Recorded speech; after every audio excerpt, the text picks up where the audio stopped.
Hello, everybody, and welcome to the Risk Matrix with James Junkin The and Risk myself, Matrix, James Dr. Junkin Martin. in the house. Roll Tide. James Junkin and Dr. Martin as the hosts, and today we got Mike Beam from East Carolina University on board. Mike, we're going to introduce you in a second, but first we're going to have a read from our sponsor for today.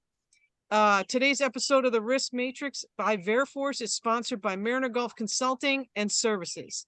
Occupational safety and health policies and procedures represent the foundation of a functioning and executable safety management system.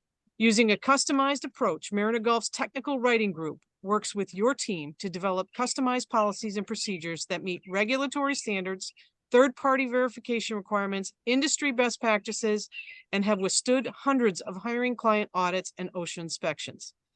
Get your customized and compliant programs today by visiting marinergulf.veriforcenetwork.com and receive up to 25% off your policies and procedures.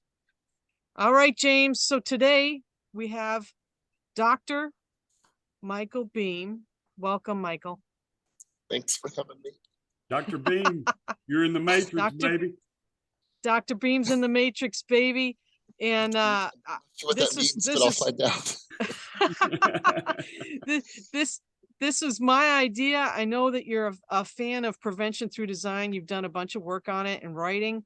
My co-host here, James, is also a big fan of prevention through design, as am I. So welcome to the Matrix. You're going to find out, and you'll never forget it. Tell us a little bit about what you do over there at East Carolina, how long you've been there, what you like to teach, what you don't like to teach, issues, anything you want to bring up, Mike. Yeah, so thanks. So I've been here 19 years. I've been my 20th year here. And Wow. So I'm the graduate program director. We have a Master of Science program in occupational safety. It's like many programs, it's a generalist degree. We are ABET accredited. So we have a good, strong advisory board, and we like all programs, I think, like us, we go through our ups and downs. We struggle to get students. We're a state funded institution. So Yep. The in-state rate is really attractive. The out-of-state rate is not so attractive. So, we ebb and flow with our students. But we have some pretty good students. Students come from a wide variety of backgrounds. The program is delivered both on campus and online.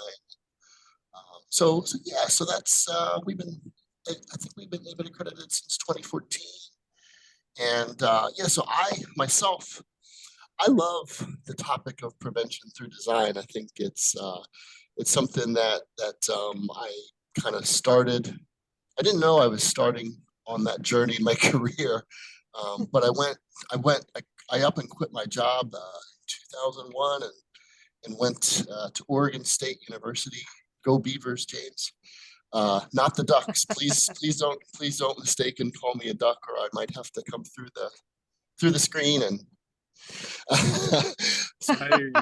So go Beavers. But I met some great faculty there and got involved in prevention through design, and worked with NIOSH for a bit. Their prevention through design initiative helped to kick that off, and done some other things. So I'll be quiet. No, that's great. That's fine. Go. That's great. Go. Let me ask you this, because I am passionate about prevention through design, and this show is by Veriforce, which is a SaaS third-party verification platform. But I love their mission, and it aligns with the mission I think you have, Dr. Martin has, which is to get workers home safe from high hazard jobs. And I'm just wondering, this is my question, in your journey, where did you start to begin to think about, hey, maybe we should try to control hazards in the design phase of the work rather than at the sharp end where the worker meets the hazard? Well, that's a really good question. So when I do, my spiel, I get invited to speak about prevention through design quite a bit. And, you know, whenever you start the slide that says your journey, right, it's always kind of a failure. So my journey, so I worked in the corporate office for a pretty large global corporation, and we had responsibilities in North America. And we had this bright idea back in the late 90s that, you know, and if you remember the 90s, then the 90s were great, right? We I were was in building, the Navy. I remember part of the 90s. oh my gosh, it was great. We were building new facilities, we were expanding things. There was this thing called bonuses. It was great. The 90s were good. And so we had this bright idea that said, maybe it was me, I don't know. And it's like, oh, well, instead of going out, you know, when the facility first starts up, we should go out like a month before. And we'll do what safety people do. We'll come in and tell you what's wrong, and like a good corporate person, well, we'll see you. Hello, I'm from corporate. I'm here to help, right? Yeah. Yeah. And so we had this brilliant idea. So I go out to this brand new facility, beautiful facility, and I do my 2-day walk around with the operators, the maintenance people, and I do the closing with this brand new plant manager. He'd been there about a week. Startup's going to happen in about 3 weeks. I have this list of like 25, 30 things that have to be fixed. Things like, well, you know, the maintenance people have to go up on this catwalk, and they can't reach where they have to go to the pipes and the valves and the things. And so we're going to have to extend the catwalk, or we're going to have to move design types of things, right? And so he goes, so what you're telling me is your corporation built me a brand new facility, and now you're telling me I have 25 things that I have to fix. And they're expensive. And I thought,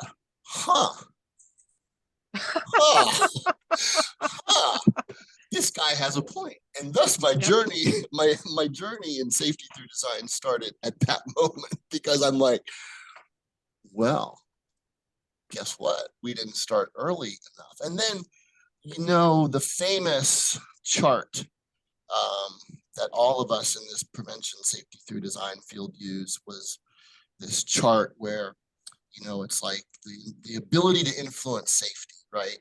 You know, this sweeping, you know, chart that comes in with the design up here. There's your highest ability, and it exponentially decreases down to startup, right?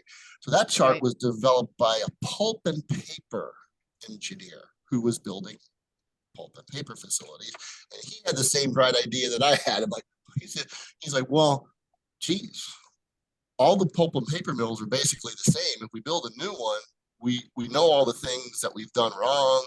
We know the situations that people are getting themselves into. We can change things. And so this guy Roman Zimbersky had this article, this little article in a trade journal, and we use that chart all the time. It's simply the ability to influence cost and over the life cycle of a project. And he put in the word safety, and the same thing holds true. And so that was kind of my journey. It didn't start very well. And then I got into academia, and research, James and Linda, and I'm not sure it's gotten any better, but that's my journey. Well, and then I met this guy, John Gambatese, out at Oregon State, and he was really interested in this topic, and he had a little research grant from the Center to Protect Workers' Rights, CPWR, which you may be familiar with. So we worked with them on some things around design, and Anthony Veltri in the public health department. He actually, he had a course for a long time, since the early 90s, on safety through design. And so I got to meet those two guys, and here you are, right? So I 20 years later, okay, well, actually 30 years later, if we're talking about the 90s, right? Where are we now? Okay. Have we gone anywhere in the last 20 years, or are we at the same kind of theoretical concepts that you were developing in the early 2000s? Because that's my concern there, is that, you know, Yeah. we talk a big game, okay, but what are we doing to change things? What are we doing for new ideas, new implementation factors? Yeah, no, that's a really good question. And that's the crux of it, I think, too, is that, we, unlike other countries, the US, we don't have regulations that require, like the UK construction design and management, Australia has them from the European directive, they have them. New Zealand recently has some, Singapore. They require, the Right. owner of the facility, of a new facility, of an expansion, of a refurb, of a refurb, a project. They require the owner to take some responsibilities in the design phase early on. And then also, of course, the architects, the engineers, the construction folks, they all have this. So they're thinking and starting earlier than we are. And I think, I forget which one said, but, waiting until the sharp end, James. I think you said that's a really good quote. I think, we do wait till the sharp end, and then it's too late. And I think Linda said, it's expensive, right? Yep. So this is, I think this is the problem. But I think there are there's some organizations out there, some owners who are seeing the benefit of this. But I think, like anything too, when an owner does this and see the benefit, in the private sector, maybe you don't want to tell too many people. You don't want some academic coming in and writing research papers and telling everybody what you're doing here to make things better. But I do hear, about some owners, some large owners of the built environment doing those kind of particular things. But I think it's so, yeah. I'm not too pessimistic, but yeah. Sort of. Well, do you think that this plateauing of fatalities, the fatality rate, is directly related to the inability to incorporate prevention through design and safety through design? And is that the key for us to bend that fatality trend? Because if you look at what we've done over the past 20, 30 years, we have a steady decline in workplace injuries, OSHA recordable injuries, but we have not seen that same decline. In fact, we've seen it plateaued and tick upwards coming out of COVID. Well, I mean, I don't think anything is a panacea, right? I think, it's so multifactorial. There's so many things that influence the eventual site safety. There was an author, Joe Stevenson, wrote a book in 1991 called System Safety 2000. And one of the first things he wrote is that the safety of any operation is determined long before the people, procedures, and processes come together at the work site. And I love that quote. I think, but it's not a panacea, though. I think, right, you always have, right, I'm of the ilk that safety is an emergent property of a very complex socio-technical system. So whenever you have humans coming in to the built environment, it's always going to be very dynamic and very complex. You can't plan and design for everything, but I think we could, right? So most behavior happens at that subconscious level, right? It's not this, oh, I'm going to systematically do these things. We'd like to think that stuff happens, but in reality, it's very, very subconscious. It's very reactionary, right? And so we need to give people that better opportunity to build, operate, maintain the built environment. Housing is a perfect example, right? I mean, you see all this residential construction going up. You can drive through these new neighborhoods, and, right, you can stand at the side and go, oh, they don't have fall protection. Well, geez, well, no kidding. Well, where are you going to tie off to? How you going to, so there's a whole bunch of, there's a whole host of problems.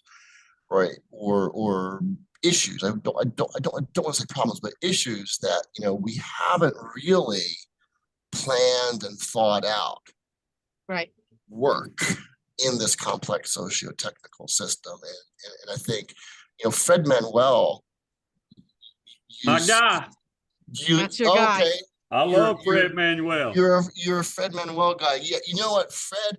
I wrote an article in Professional Safety way back when, and Fred called me on my landline, and that's how I met Fred. We've become friends, and I really like him. What was I going to say about Fred? Oh, yeah, he has a term that he uses called error provocative. That was going to be my question. Oh, I like boy, James, you and I need to talk more. We'll go. Yeah, we'll go ahead. I forget where I was going. So, can you truly design out the error provocative? Like, I mean, I think there are cases, right? So I've unfortunately, a lot of my really good examples come from outside the U.S. So I've done some work in Australia. I did a fellowship in Singapore where I looked at, of all things, green roofs and green walls and urban greenery systems. Cool stuff. That was that was really cool. That was fascinating. And so I'll never forget this. So I'll try to answer your question in a long way, maybe as a good academic does, I guess. Yep, But so Donna Heidel was in charge of the Prevention Through Design initiative from NIOSH way back when in 2007. And I remember getting a phone call from her. She was probably on a landline. No, I'm just kidding. She called me. No, she called me. People are listening to this, Mike, and they're saying, "What's a landline?" What's a landline? I know. Something connected to the wall. Boy, we're talking about the 90s and landlines. I'm sorry.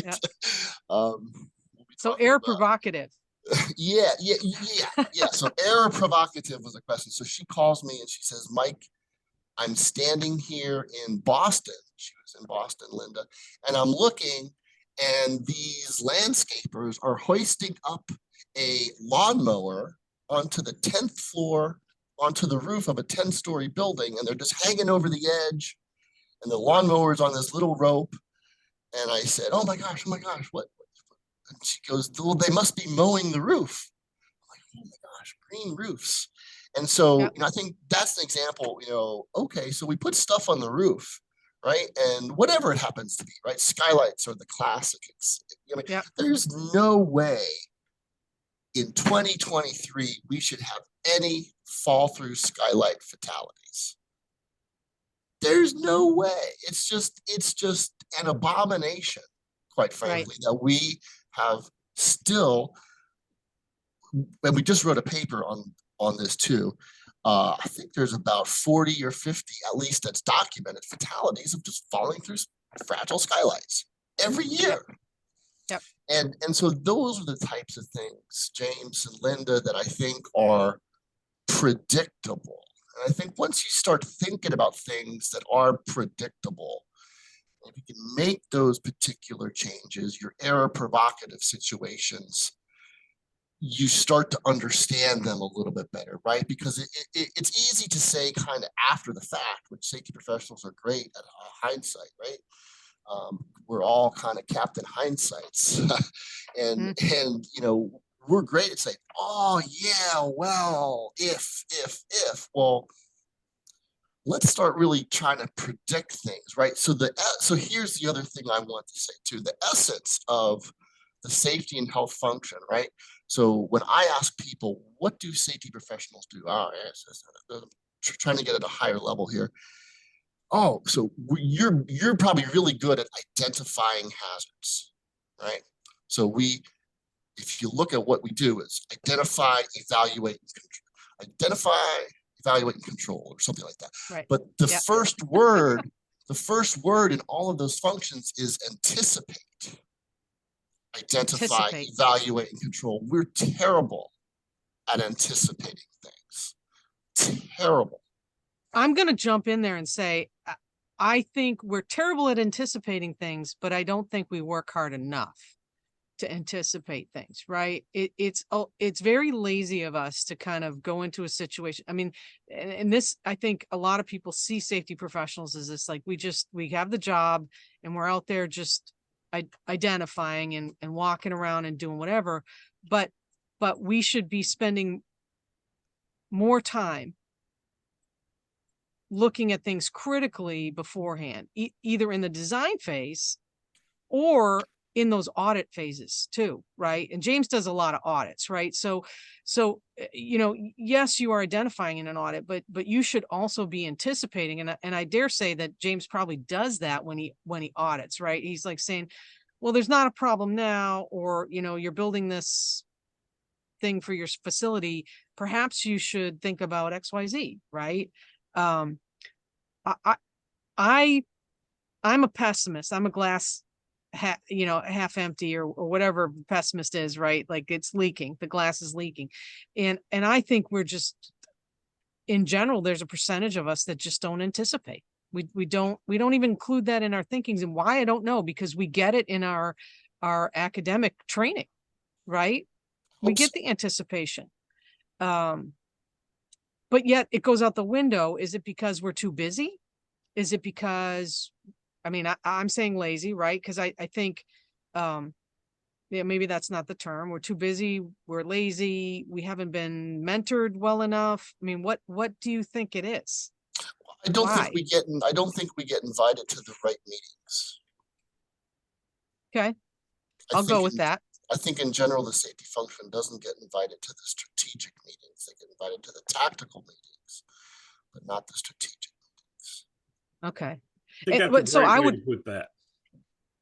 I would agree with that. But I have worked for companies where they invite you to the meetings and then they just don't listen. Well, right. So I've been kind of a potato in a chair, and I try to speak up, and people, they don't want to hear it. They want to hear about, is it the right valve, but not if it's the safest valve. Right. So, yeah. And I think we also have a communication problem too, a lot of times, in the way we speak. And I'm not saying you, but I'm just saying you, the plural, the plural you, the plural us, right? Safety professionals, we tend to go to what we know, right? 29 CFR 1910, blah, blah, blah, blah, blah. And nobody wants to hear that. Nobody cares about how high to hang the fire extinguisher. Nobody cares that we know that, right? So we want to be, talking more about work and how to make work safer, healthier, more productive, easier. Then we want to talk about safety. Safety naturally comes along when you talk about making work less difficult, right? When you talk about well-being, when you talk about a more seamless production effort, safety comes along with that.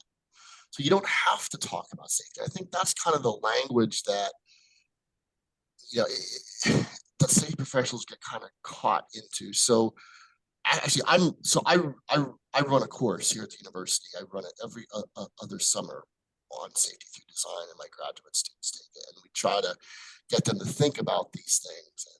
But naturally, they want to talk about safety committees, and I'm like, I don't care about a safety committee.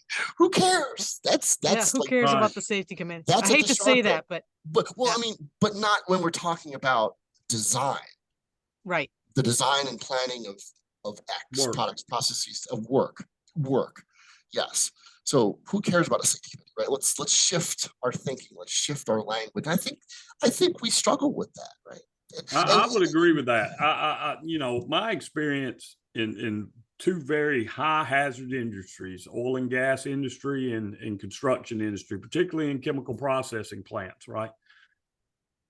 A lot of times when the planning of the work itself, the safety consideration doesn't really come into play until we get to the last line in what should be a long line of hazard and risk assessments and identification and controls and all these other tools that we got, till we get to the JSA. And in my opinion, it's too late. By the time we get to the JHA, the JSA, that should not be the first time we start thinking about hazards, because by the time we get to there, we've lost any opportunity in the design of the work itself.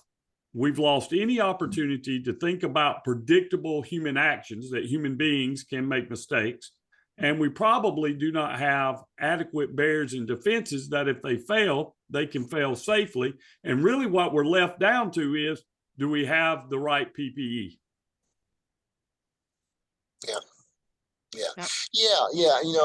And I think, that's kind of the fundamental shift. I think, when people come at safety from different disciplines, all this stuff makes sense to them. But when you come at safety I think sometimes there's a phrase, what's cognitive dissonance, right? We're safety professionals are they become too much. I think there's something as too much safety expertise. Yep. And we really need to look at this as work. It's a very transdisciplinary thing. And sometimes we're in that kind of tunnel vision of safety. We can't break out of it. So I think, to really anticipate things, right? It's getting others involved. Safety professionals need to become better listeners rather than quoting whatever 1910 happens 1910, whatever. Yeah. Yeah. So we need to become better listeners. There's a good book. I want to plug a book. The Design of Everyday Things by Don Norman. This is a really good book. You kind of can see the front cover here. It's a funny picture of a teapot with the handle on the wrong way, right? And so Don is you should really kind of learn from Don, I think, about design, and he has a great book. I'm reading it right now. I forget what it's called, but it's a great book. But we use this book in our class, and Don has a whole chapter, human error, ? No bad design. And he has a whole, and I love reading it. It's about a 50-page chapter on errors, and he's worked with James Reason. So he has a great perspective from this, looking at things from a design lens, and it's just a really, really great book. And I think you just sold 2 books for him. If James was an avid reader, he probably's already read it, but I'm gonna get it because I love that kind of stuff. he has a new book. It's something about human-centered something or other. Design. Yeah. Something sustain. I forget. Mike, let me ask you this. When we start talking about what is a safety profession, that's everybody from folks that are just getting started, that maybe not have the academic background or credentials or degree, field experience type safety professionals, all the way up to you two, experts in your field with PhDs.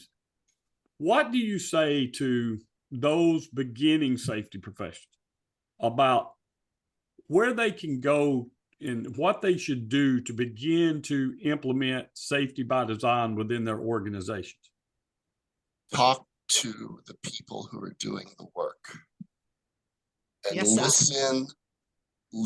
You have my mother always said you have 2 ears and 1 mouth, but I think you need 3 or 4 for 5 ears, because you really need I think for anybody starting out, it's interesting. Students say to me, well, I've worked in construction my whole life, but I really want to get into healthcare. I don't have I'm like, well, so what? Your construction experience, now you have the safety experience, and wow. So, what do I do? Talk to people who are doing the work. Ask them questions. The best question you could ask is, what makes your work difficult? How would you change it? Just listen.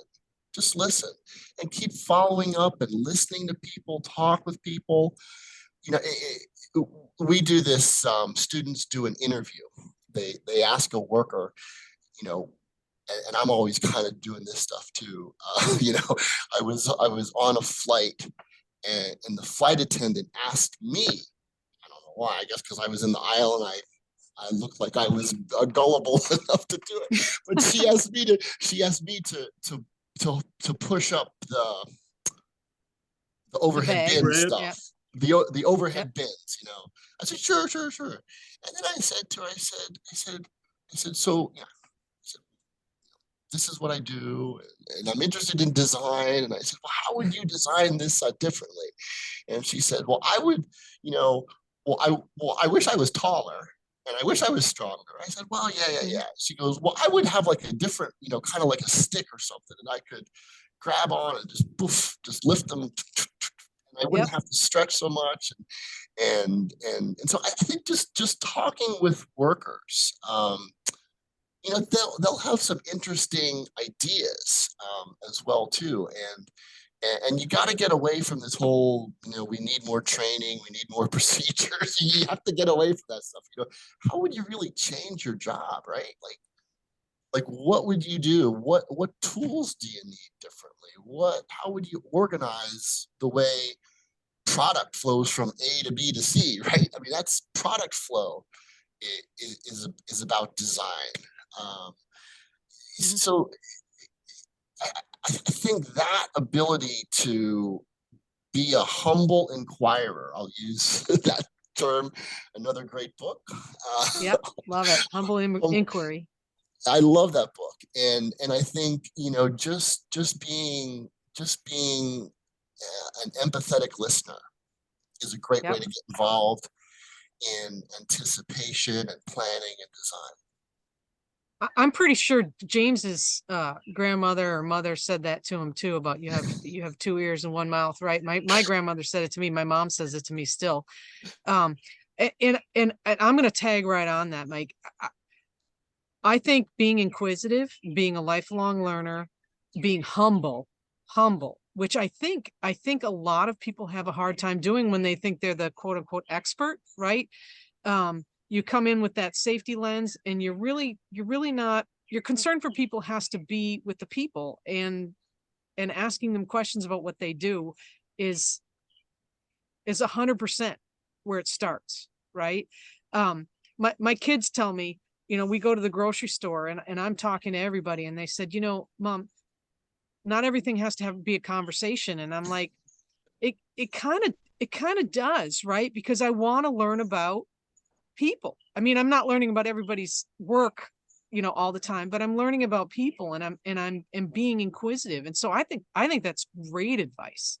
How do we get there, right? Because a lot of students come in, and I see this, you probably see it too. Students come in and they learn all these technical things, and they, blah, blah, blah, 1910, 120, blah, blah, blah, blah, blah. Confined space is this, here are the definitions. But they're not learning the communication skills.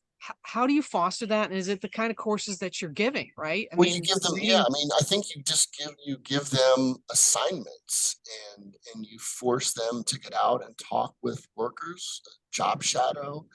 And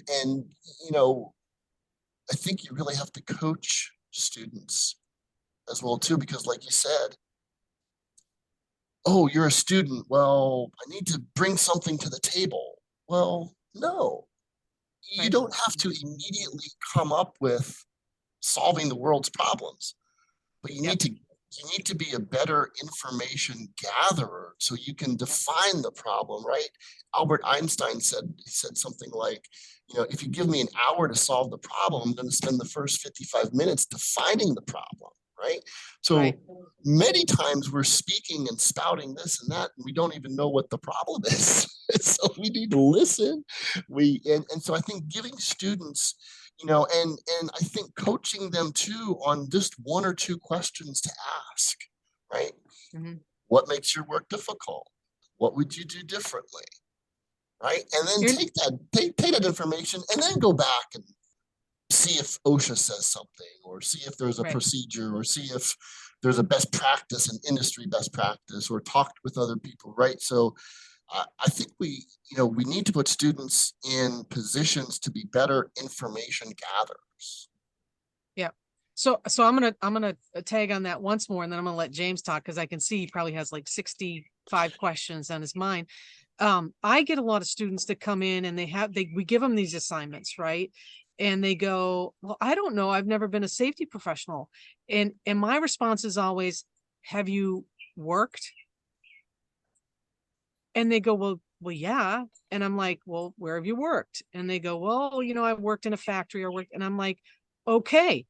So that's a place to start, right? You don't have to be a safety professional to think with that lens, or think with partially that lens. You've done the work, right? So talk about the work that you've done and how you would make it better. See, I will add to that, though. I want to add to that before we let James jump in. I know he's talking a bit, but I think everybody is a safety professional, a safety professional. Yes. Everybody is, right? I mean, yes. I've lived 29 years. No, but I mean, but right, so, but I've exactly, but we're all, so Don, again, I'll go back to Don Norman. He says, everyone is a designer, right? What did you do this morning, right? So, how you designed your day, right? You made sure there was a clean towel, you made your coffee, you walked the dog. I mean, I made my coffee, walked the dog, and I got a shower. I designed something, right? Mm-hmm. So we're all designers. I think we're all safety and health professionals. And again, I think, sometimes, that cognitive dissonance sets in, and you become, or you think you have all this expertise. You got to kind of shift it back a little bit. And that, people always say, well, what are the biggest qualities of a safety? I mean, be humble and ethical. If you're those two things, I can't speak for other professions, but if you're those two things in the safety and health profession, you'll do just fine. Mm-hmm. And I'm almost, I've said this to James, I certainly like the technical, right? And I like to learn. But I think the things that have served me the best when I'm in the field or in a position where I'm a director is this, and I hate to call them soft skills, because that term gets so overused, but the speaking and the listening and the communicating and the, and the care, caring, right? I mean, because you can always look something up. You can always phone a friend. You can always, gather a bunch of people together and noodle something around. But you can't get to the crux of the matter if you don't ask questions and you don't listen. This is a great story. And I tell my students this one all the time. So my first job out of college, again, right? You think you know everything. I'm 22, 23, think you know everything. Well, my boss got fired. There's a whole bunch of reorganization, and this new human resources director came in. And, we were all kind of disgruntled and everything like that. And, all the people who were in the facility. Well, we didn't see her for like a whole month. She was out on the floor. She was on the night shift. She was in the weekend. She was working with people. She worked with people throughout the whole facility. We all, snidely, sarcastically, oh, what's she doing? We were very arrogant, right? Yeah. After 30, and I'd been there about 2.5 years. After 30 days, she knew more about that facility than anybody knew who'd even been there 30 years. She knew what was going wrong in the mixing end. She knew she knew people, and she would come to me and said, well, did you know that, Linda and James are having problems down at this end because there's the ventilator? I'm like, no. And she had, she's like, well, and I'm like, well, because I'm too arrogant. I'm too busy sitting in my office. Think that I know everything. That was a great life lesson. I didn't realize it at that moment. It took me kind of a couple months for it to kind of, churn and sink in. But that was a very professional changing Defining moments. defining moment. Yeah, I'm like, she went out there, she got dirty, she knows people's names, she was working with people, she knows the issues, the problems, she knows the good, the bad. She yeah, She's thinking. She's thinking. She was asking, she was curious, she was a humble inquirer, she was, yeah. And I think that is what you need to be. That is what safety professionals need to be. Yeah. Cool. James, you got one more question for him? I'm sorry. I got a final question. Okay. I'm sorry, I'm talking too much. But no, it's great. No, it's great. me and you great. talking too much. Great. So Veriforce is an international organization with operations in Africa, South Africa, in Canada, in the EU. And you mentioned that in some of those markets, those international markets, there are standards, there are regulations, there are rules in place about design. And we may not have that here in the U.S. What can U.S. operations learn from their international counterparts that could help control and identify and assess hazards in the design phase and hopefully bring workers home safe?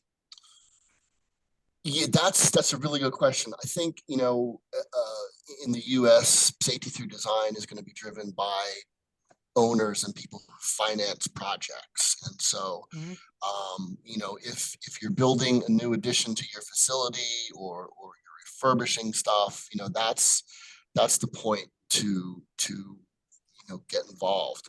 In terms of learning, I think that, if you can bet. So what I've learned the most from is just by benchmarking from other people's facilities, right? So things that they've done, and can we translate, from Denmark to the US or something like that. So, do those kind of same processes kind of work?